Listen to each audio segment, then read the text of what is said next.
पद पे विराजमान हो गए। पहला चुनाव व्यवस्थाओं के खिलाफ स्पीच, भाषण, बड़े बड़े वादे, बेरोजगारी हटा दूंगा, आतंकवाद समाप्त कर दूंगा, महंगाई कम कर दूंगा, 2 करोड़ लोगों को रोजाना रोजगार दूंगा, किसान की आमदनी दुगुनी कर दूंगा, मातृशक्ति को सशक्तिकरण करने का काम कर दूंगा। और उसमें एक वादा यह भी था कि हमारी विदेश नीति को मजबूत बनाने का काम करेंगे, आर्थिक नीति को ठीक करने का काम करेंगे और पाकिस्तान को लाल आंख दिखाने का काम करेंगे। ये देश के प्रधानमंत्री ने हमसे वादा किया था, इस देश से वादा किया था। मैं पूछना चाहता हूं देश के प्रधानमंत्री जी को कि आप जो 10 वादे, 20 वादे, 25 वादे, जितने आपने प्रमुख वादे जो मैंने 10-5 गिनाए, आपने एक वादा पूरा किया हो तो बता दीजिए। आज महंगाई देश में किस कदर हावी है आप और हम सब जानते हैं। पेट्रोल डीजल का क्या भाव है।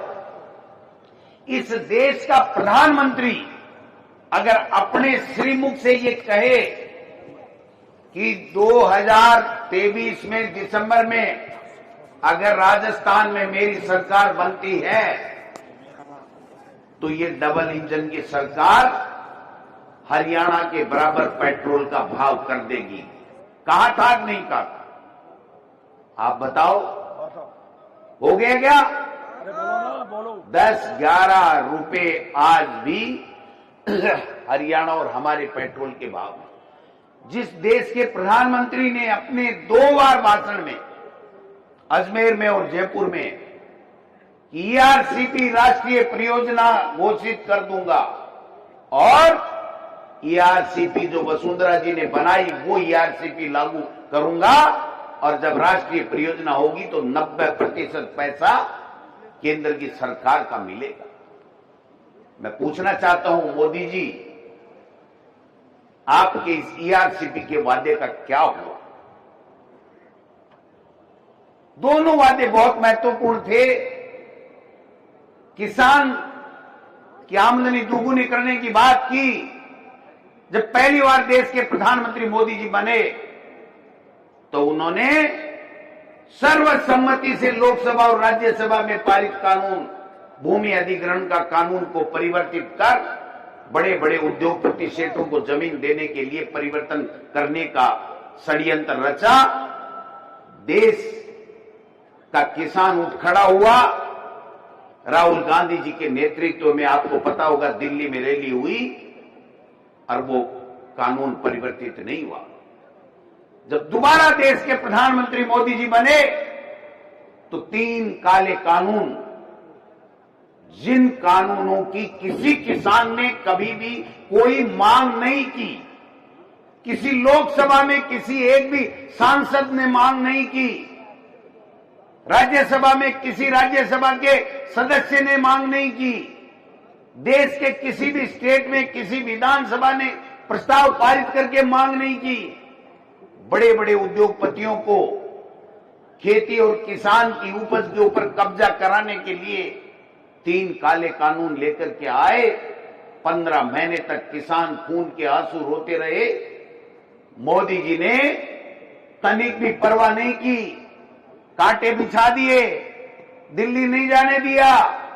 आतंकवादी, चोर, लुटेरे, पता नहीं क्या क्या उपमाएं दी, भ्रष्टाचारी, शराबी। ये देश के प्रधानमंत्री को शोभा देता है? देश के प्रधानमंत्री 15 महीने तक खून के आंसू किसानों को रुलाते रहे। सरकारें जब बनती हैं तो जनता बनाती है और जनता क्या चाहती है वो देश का प्रधानमंत्री हो चाहे किसी भी राज्य का मुख्यमंत्री हो, उसको वो काम करना पड़ता है। और अब की बार तो हद ही हो गई कि हम संविधान बदलेंगे। और संविधान में क्या है? संविधान में जो वो बदलना चाहते हैं, जो आरएसएस की सोच है, और मोहन भागवत जी बार बार कहते हैं कि ये आरक्षण खत्म होना चाहिए, एससी, एसटी और ओबीसी का आरक्षण खत्म होना चाहिए। और जब राहुल गांधी जी ने कहा आप तो आरक्षण खत्म करना चाहते हो मोदी जी, हम जातिगत जनगणना करवाएंगे, एससी, एसटी का आरक्षण उसकी जनसंख्या के अनुपात में बढ़ाने का काम करेंगे और ओबीसी को भी उसकी जनसंख्या के मुताबिक उसकी सत्ता में भागीदारी निश्चित करेंगे। वो देश का प्रधानमंत्री स्वर्गीय राजीव गांधी जी था जो पंचायती राज और नगर निकाय में आरक्षण देकर के इस दुनिया से चला गया, लेकिन आज भी हमारी माताएं बहनें 33% ओबीसी के लोग आज महापौर बनते हैं, आज पंचायती राज में प्रधान बनते हैं, नगर निकाय में चेयरमैन बनते हैं। ये किसकी देन है मोदी जी? अरे आपने तो जुमला फेंका, दोनों लोकसभा और राज्यसभा में कानून पारित कराया कि हम 33% महिलाओं को आरक्षण देंगे। जो कांग्रेस ने पहले शुरू किया था, बहुमत के कारण से वो नहीं कर पाई, आपको हमने समर्थन दिया, कांग्रेस पार्टी पूरे विपक्ष ने समर्थन दिया और आपने वो कानून तो बना दिया, लेकिन वो कानून कब लागू होगा ये तारीख नहीं बताई है। आज भी किसी को पता नहीं है कि हमारे देश में कानून बन गया, लेकिन वो कानून लागू कब होगा? ये अगर संविधान का उल्लंघन नहीं है तो और क्या है? और अपने राजस्थान के साथ में तो बड़ा जोरदार झोला किया उन्होंने। राजस्थान में जब बहुमत आ गया, इनकी झूठ में नहीं सहेगा राजस्थान, पेपर लीक, अपराध, झूठे वादे, उनके बहकाव में जब जनता आ गई और जनता ने बहुमत दे दिया, और हमारे संविधान में लिखा हुआ है कि अगर किसी भी देश में, किसी भी राज्य में अगर बहुमत जिस दल का होता है उस दल की बैठक होती है और उस दल में उसका नेता का चयन होता है, और वो नेता को जो चयन होता है वो राष्ट्रपति या राज्य में सरकार बनती है, तो वो राज्यपाल को जाकर के कहता है कि मेरे दल ने मुझे नेता चुना है और मेरा बहुमत है, इसलिए आप मुझे शपथ दिलाइए, मैं इस प्रदेश का मुख्यमंत्री बनना चाहता हूं।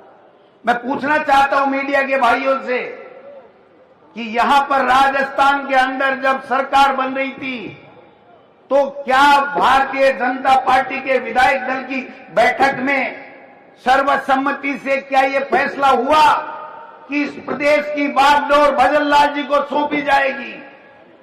क्या देश के प्रधानमंत्री ने, भारतीय जनता पार्टी ने कभी किसी मीटिंग में राजस्थान में चुनाव में ये कहा कि भजन लाल जी के नेतृत्व में यहां पर भारतीय जनता पार्टी की सरकार बहुमत आने पे बनेगी? नहीं। एक पर्ची आई, खुल जा सिम सिम, अली बाबा 40 चोर। वो अली बाबा 40 चोर है ना पिक्चर, और उसमें हुआ खुल जा सिम सिम, और वो कोड बोलते ही वो दरवाजा खुल गया और चोरी करने के लिए चोर घुस गए। उसी प्रकार से राजनाथ सिंह जी ने खुल जा सिम सिम की एक खुल जा पर्ची और वसुंधरा जी को पकड़ाई, और वही वसुंधरा जी जो सपने देख रही थी कि मैं तो तीसरी बार मुख्यमंत्री बनूंगी, और मजबूरी के कारण चेहरे की हवाइयां उड़ गई, लेकिन उनको बोलना पड़ा कि भजन लाल जी को मुख्यमंत्री नियुक्त करने का फरमान आया है।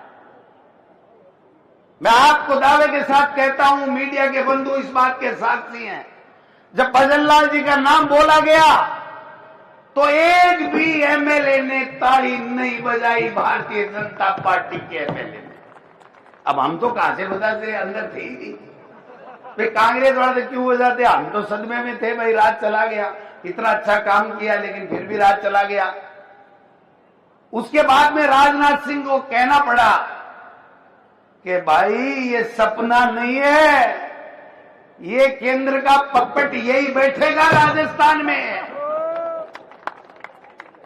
और वो पपेट बैठा करके चले गए। आज पूरे राजस्थान में क्या हो रहा है? पंचायत चुनाव नहीं, नगर निकाय के चुनाव नहीं, पीने को पानी नहीं, बिजली नहीं, अपराधी बेलगाम, कानून व्यवस्था नाम की कोई चीज नहीं, बजरी माफिया हावी, आए दिन हत्याएं हो रही हैं, आए दिन लोगों को पीटा जा रहा है, मारा जा रहा है, कुचला जा रहा है। कोई सुनने वाला नहीं है प्रदेश में। भाई साहब तो 3 टाइम लेवे राशन और मस्त। क्या तमाशा हो गया? हेलीकॉप्टर लिया, भ्रमण को निकल गए, अपने आप को भागीरथ कहलवा रहे हैं, नाम चेंज कर रहे हैं, राम सेतु जल योजना, पता नहीं क्या क्या, नर्मदा योजना। मैं पूछना चाहता हूं मुख्यमंत्री जी, आपका 1.5 साल में एक काम बता दो जिससे बेरोजगारी दूर हुई हो, जिससे महंगाई कम हुई हो, जिससे नौजवानों को कोई नई आस जगी हो, जिससे हमारी मातृशक्ति मजबूत हुई हो, जिससे अपराधियों में भय हुआ हो। आपके कहने से आपके मंत्रिमंडल में जो समीक्षा बैठक होती है विभागों की, उस विभाग का मंत्री नहीं आता। आपकी बैठक में ब्यूरोक्रेसी के साथ में जब बैठक मुख्यमंत्री जी करते हैं तो उनका सीएस उनकी बैठक में नहीं आता, और जब सर्वदलीय बैठक बुलाई जाती है तो मुख्यमंत्री जी अपने प्रदेश अध्यक्ष को नहीं बुलाते। क्या तमाशा लगा रखा है? और आज तो हद ही हो गई। 2 दिन से सुन रहे हो किरोड़ी लाल जी, मैं धन्यवाद दूंगा किरोड़ी लाल जी को, थोड़ा दब तो गए लेकिन फिर भी कभी कभी खुड़का कर देते हैं। उन्होंने कहा 8 करोड़ की बिशनपुर में बजरी चोरी हो रही है प्रतिदिन, और उसका इशारा चोरी करने वालों में कोटा की तरफ अंगुली करके बताते। कर लिया क्या? कुछ नहीं कर पाए। किरोड़ी जी का मुंह बंद कर दिया। अब के साथ गणेश जी को धोखोगे नहीं तो गणेश जी तो अपना असर दिखाएगा। अब उनको मंत्री तो फाड़ छाड़ के पांख कहीं, हाथ कहीं, सिर कहीं, मुंडी कहीं, पता नहीं क्या कर दिया। वो कह रहे 12 महीने तो कहते रहे मेरे विभाग ही समझ में नहीं आ रहा मुझे दिया क्या। पूरे सत्र में अगर कोई कैबिनेट मंत्री एक दिन विधानसभा में नहीं जाए और उसकी बजट की मांगे उसकी पारित की जा रही हो, ऐसा हमने तो राजस्थान हिंदुस्तान में कहीं प्रजातंत्र में नहीं देखा। ये संविधान का उल्लंघन नहीं है तो क्या है? कल परसों कह रहे हैं खाद नकली, तो भाई साहब अब माने गाड़ी से गए, ठाको भी तो जिम्मेदारी बनाए है। गोविंद डोटासरा को, अशोक गहलोत को, कांग्रेस पार्टी को, सबको गाड़ी निकाल के टॉन्सिल हो गए इनके। टॉन्सिल समझते हो ना? टॉन्सिल हो गए। क्या कर लिया? मगरमच्छ।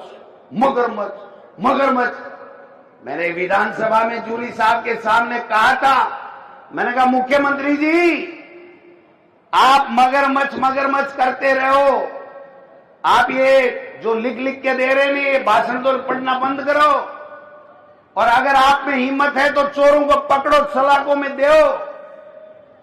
ऐसा नहीं हो कि खा के आप मगरमच्छ हो जाओ और आने वाले समय में जेलों में हमें गेट चौड़े कराने पड़े आपके लिए। ऐसा नहीं हो जाएगा।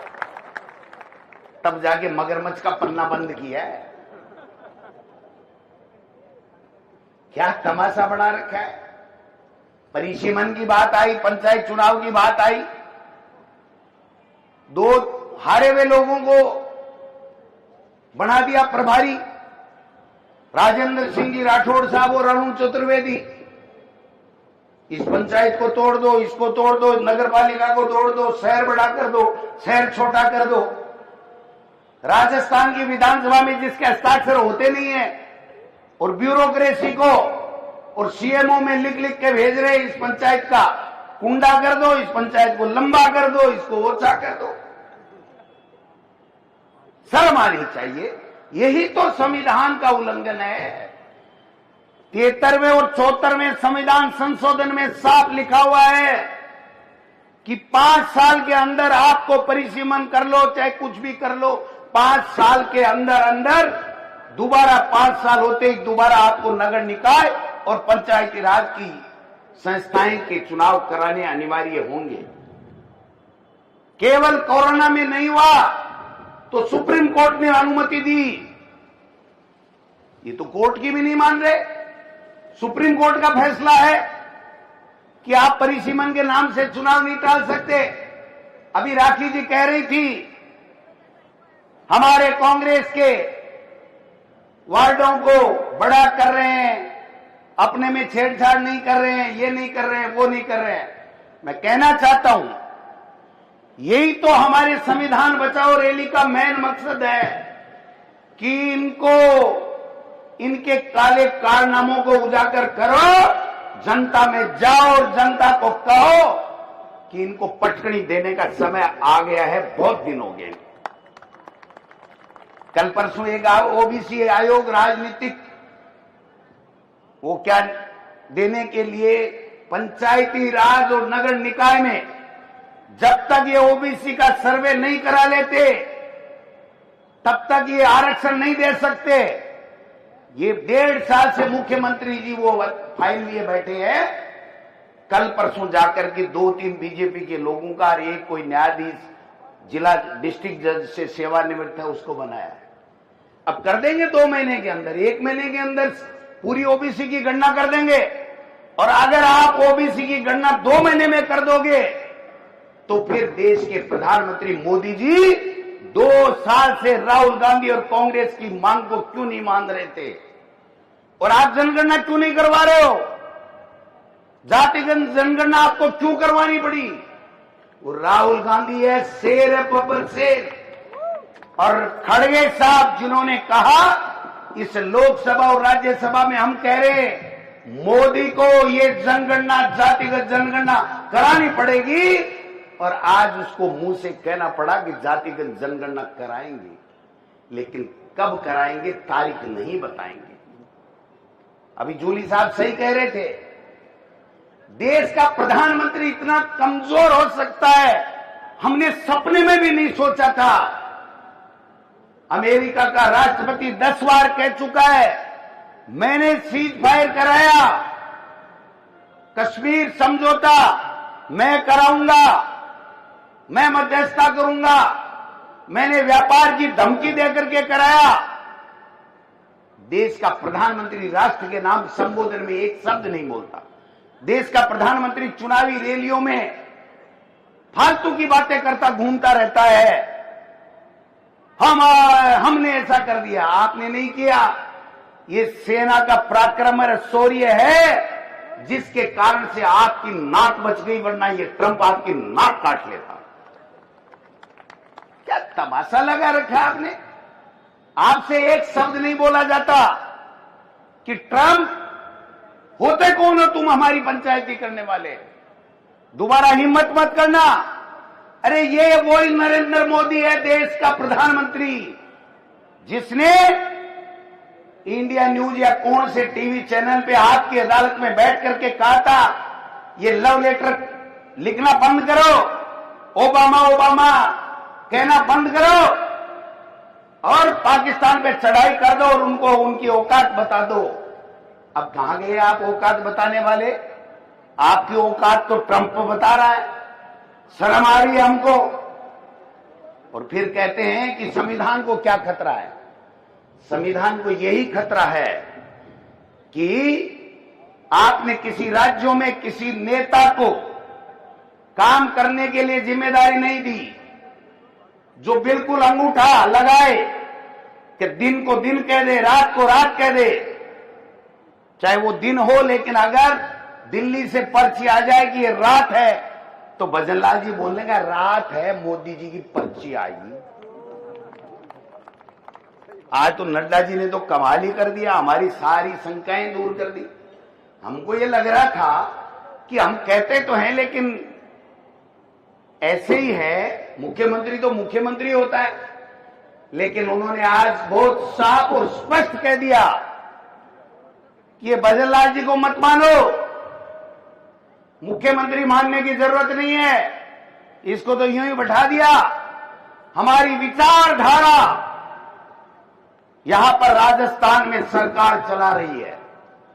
विचारधारा का मतलब या तो यह है कि देश के प्रधानमंत्री और दिल्ली से जो पर्ची आती है वो काम इस प्रदेश के मुखिया को, सरकार को करना पड़ता है, और या जो राजस्थान में भारतीय भवन से आरएसएस की पर्ची आती है वो इनकी असली विचारधारा है, इस बीजेपी की जननी है। उस विचारधारा से आप प्रदेश चलाना चाहते हो, भाई को भाई से लड़ाना चाहते हो, नफरत फैलाना चाहते हो, ये नहीं चलने देंगे।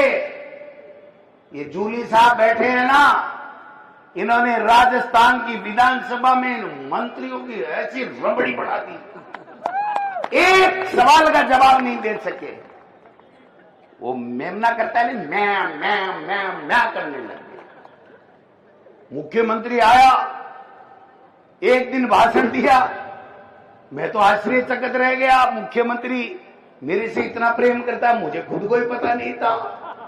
डोटासरा जी कहां गए, डोटासरा जी कहां गए, डोटासरा जी वो गमछा कहां गया। मैं क्यों भाई, एक में आखिरी में 2 दिन पहले जे राहुल जी, प्रियंका जी, गोविंद डोटासरा और गम छोटे घूम जातो ना तो लोकसभा अध्यक्ष दूसरों ही ढूंढना पड़तो था, है कि नहीं। तो डोटासरा जी इतो याद ही लिए करे भाई जी, क्या का मोरना ढीला कर रखा है, इनको ऐसा कर रखा है, एक काम ढंग से नहीं कर सकते। एक मंत्री की औकात नहीं है कि वो एक काम अधिकारियों से, अपने विभाग के अधिकारियों से करा ले। एक एमएलए की हिम्मत नहीं है कि वो जाकर के मुख्यमंत्री से कोई काम करा ले। मुख्यमंत्री के पास जाते हैं तो कहते चाय पियो, सुना है मैंने, तो मैं नहीं गया। लस्सी पी लो, चाय पी लो, रबड़ी खा लो, रसमलाई खा लो, दही बड़ा खा लो। बेटी का बाप मुख्यमंत्री है, काई और क्यों है। इतो सामान्य क्या टराक है। जनता ने आपको मुख्यमंत्री इसलिए बनाया, जनता के काम करो, काम नहीं हो रहे। 1 जनवरी को आईपीएस आईएएस का प्रमोशन हुआ था, कर दिया गया ट्रांसफर। एक भी बता दो, जिम्मू पातल करूं, आप पर्ची उड़ी के पहली। और मैं आपको कह के जा रहा हूं, कोटा में ज्यादा समय हो गया, लंबी बात नहीं करूंगा, आखिरी में 1 मिनट लूंगा। मैं लिख के दे रहा हूं, जल्दी से जल्दी इस राजस्थान में पर्चियां बदलेंगी, पर्चियां बदलेंगी, पर्चियां बदलेंगी। मैं पूछ रहा था कि मान लो भाई लो आईजी साहब बैठे ही है, गए हो मेरे से, जूली साहब से, एमएलए साहबान से बहुत प्रेम करता है बेचारा। रो धो के 10 बजे 10:30 बजे एक एफआईआर लॉन्च कराई, और हुआ क्या, ये हुआ क्या, ये जब हमारे पास फोन आया कि साहब हम मिलना चाहते हैं, सीआईडी सीबी से हैं, मैंने कहा गोविंद डोटासरा और टीकाराम जूली तो तुम्हारे दरवाजे पे आ रहे हैं, तुम्हारे में हिम्मत है, अगर हमने कोई जुर्म किया है तो गिरफ्तार करके बताओ, नानी याद आ जाएगी, नानी याद आ जाएगी। ये राजस्थान है भाई साहब, ये गुजरात नहीं है जो थोते भाषण दे दे करके जनता को डरा के, ईडी, इनकम टैक्स, सीबीआई से डरा करके आप कुशासन की पराकाष्ठा पार कर रहे हो। ये राजस्थान है, यहां के हम राहुल गांधी के बब्बर शेर हैं, न ईडी से डरते हैं, न इनकम टैक्स से डरते हैं, और किसी से नहीं डरते हैं। और अब तो हमारे पास में पहला गुंजल जैसा योद्धा भी आ गया जो ललकारने की हिम्मत रखता है। ये कोटा है, मैं कोटा के लोगों को सैल्यूट करता हूं, प्रणाम करता हूं। आपने वो जलवा दिखा दिया, और आज की ये मीटिंग, आज की ये रैली, आज की ये सभा इस राजस्थान सरकार के पसीने ला देगी, ये मैं कहना चाहता हूं। कहते थे अंग्रेजी स्कूलें बंद करेंगे, तुम्हारे काका जी का राज है, अंग्रेजी स्कूलें बंद करोगे। गरीब का बेटा नहीं पढ़ना चाहिए। 10वीं का रिजल्ट आया, top English Mahatma Gandhi English medium में गरीब के बेटे और बेटियों ने किया, चाहे वो कोटा हो, बाड़मेर हो, बांसवाड़ा हो, दलित आदिवासी की बेटे और बेटियों ने टॉप किया। और आप इसको बंद करना चाहते हो? बंद करके तो बताओ कैसे करते हो बंद? हमारे सीने में गोली चला के बंद कर सकते हो, ऐसे बंद नहीं कर सकते तुम। आपने चिरंजीवी स्वास्थ्य बीमा योजना का क्या कबाड़ा कर रखा है, पैसे नहीं मिलते, भ्रष्टाचार हो रहा है, आए दिन अफसर सरकार चला रहे, नेता मैं बीजेपी के करते घूम रहे। अरे तुमसे ज्यादा तो हमारी चलती है, बीजेपी के मंत्रियों से ज्यादा तो टीकाराम जूली, गोविंद डोटासरा की चलती है। पता लगा लेना कभी भी। एक कार्यकर्ता को वहां पर सीकर में काले झंडे दिखाने पे पुलिस ने हिमाकत की थी, सारी की सारी कांग्रेस जाकर के डीजी के बैठ गई और डीजी को कहना पड़ा कि हमारे अधिकारियों से गलती हुई है, ज्यादती नहीं होगी। और उसके बाद में हम वहां से उठ करके आए थे।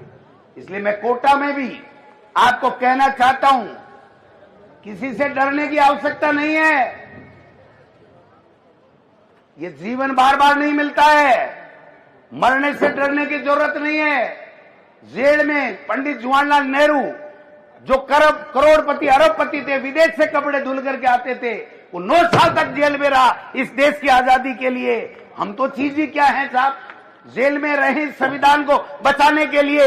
इनके अन्याय का मुकाबला करते हुए अगर हम शहीद भी हो जाए तो चिंता करने की आवश्यकता नहीं है, हमारा नाम अमर हो जाएगा। इसलिए आपको कहीं किसी को घबराने की आवश्यकता नहीं है। आप एक सीटी करना, एक टेलीफोन की घंटी बजेगी, राजस्थान का तमाम कांग्रेस के लोग, कोटा हो, बूंदी हो, झालावाड़ हो, जहां आप कहोगे आ जाएंगे। ये नहीं कर रहे थे, वासुदेव देवनानी जी लिए बैठे थे, कुंडली मारे बैठे थे, कमललाल मीणा जी 25-27 मुग्ध में, और 15 दिन बाद में, 20 दिन 25 दिन बाद में भी करना पड़ा। जेल में भी गए, विधायकी भी गई। और मैं कह के जा रहा हूं, जब चुनाव होंगे कांग्रेस पार्टी वहां से चुनाव जीतेगी, ये मैं कहना चाहता हूं। इसलिए गुड्डू भाई, आपने जो दमखम दिखाया, जो नौजवानों ने, युवाओं ने, ये जो दमखम है ना, ये बेकार नहीं जाएगा। आने वाले समय में पंचायती राज, नगर निकाय के चुनाव में कांग्रेस अपना परचम लहराएगी। 2028 में दोबारा राजस्थान में कांग्रेस की सरकार बनेगी और 2029 में मोदी जी की विदाई 100% होकर के रहेगी। ये मैं आपको निवेदन करना चाहता हूं। आप सब आए, आपको बहुत बहुत धन्यवाद। हमने समय बहुत ले लिया। एक बात कहते हुए समाप्त करता हूं, एक आधी सेकंड, 1 सेकंड, 20 सेकंड। भाई इनके दोनों के, जूली जी के और प्रहलाद गुंजल के भाषण देने के बाद में कोई बोल सकता है क्या? फिर भी मैंने हिम्मत की है, मेरे लिए तालियां बजाओ एक बार। बहुत बहुत धन्यवाद। जय हिंद, जय भारत। वो सब 10-12 जनों को जो इंदिरा जी बुला नाम बोलो बालू जी। किस तरह जी? मैं आदरणीय हमारे प्रदेश अध्यक्ष जी से आग्रह करूंगा कि इंदिरा गांधी जी के समय जेल करो सत्याग्रह में 1978 में जेल गए, बहुत तगड़ा। आप इनको मैं विषय चेंज करना पड़ा मेरे को, फिर विषय चेंज करना पड़ा। श्री पादा जी, गुप्ता जी,